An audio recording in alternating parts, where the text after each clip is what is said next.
Mark Zuckerberg recently committed $145 billion to artificial intelligence. To help balance the books, he let go of 8,000 employees. Internally, those 8,000 jobs, the people holding them, and their severance packages were framed by executives as a simple line item. They were treated as a small accounting adjustment necessary to make room for server space. This math isn't unique to Meta. Across the tech industry, almost 80,000 workers were laid off in just the first quarter of the year. For the workers, the whiplash is severe. These same companies spent the last few years aggressively hoarding talent, throwing out massive signing bonuses and compensation packages up to 40% above market rate. Then they discarded those same engineers the moment priorities shifted. When a paycheck vanishes overnight, families face immediate insecurity. Mortgages, rent, and daily survival suddenly become open questions, regardless of how much you earned a week prior. In the boardroom, cutting human labor to fund tech infrastructure is a clean, optimized pivot.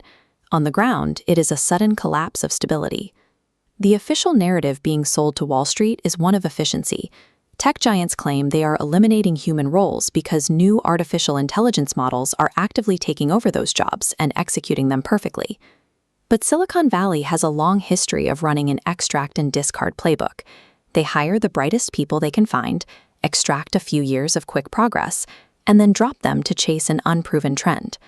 Look at the $80 billion burned on the metaverse. That was the industry obsession right up until the exact moment large language models caught the public's attention. If artificial intelligence is actually replacing tens of thousands of skilled engineers and managers, we should see a corresponding surge in business productivity in the corporate data. To check that claim, we need to look at the actual return on investment for the billions of dollars currently pouring into enterprise AI integration. This chart shows the reality of that investment. Over 80% of companies surveyed report zero productivity gains from using AI so far. This graph compares the cost of human labor to AI. The compute power required to run these models, the electricity, the server cooling, and the processing chips, is escalating so fast that it actually costs more to have an AI perform a task than to pay a human a salary to do it. Economists call this a productivity paradox. It happens when companies pour immense capital into a new technology, but the actual output of the economy barely twitches. The math leaves a massive hole in the corporate narrative. If AI isn't providing the efficiency gains to justify these cuts, the actual driver of the layoffs must lie elsewhere.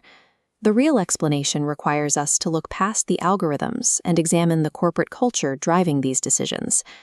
During the pandemic, tech firms engaged in reckless hiring sprees. They wanted to keep talent away from competitors, which left many organizations overstaffed by 25 to 75%. When the economy cooled down and interest rates rose, money was no longer free. That bloated headcount suddenly went from a competitive flex to a massive financial liability. If a CEO tells Wall Street they have to fire thousands of people because they mismanaged their hiring, their stock tanks and they risk losing their job. But if they tell Wall Street they are replacing those workers with artificial intelligence, they look like a forward-thinking visionary. Framing these cuts as a technological transition provides a visionary shield for what is, in reality, a correction for years of reckless overhiring. This strategy is already starting to backfire. Tech companies are realizing that unproven language models cannot step in and execute the complex engineering and management tasks of the people they just fired.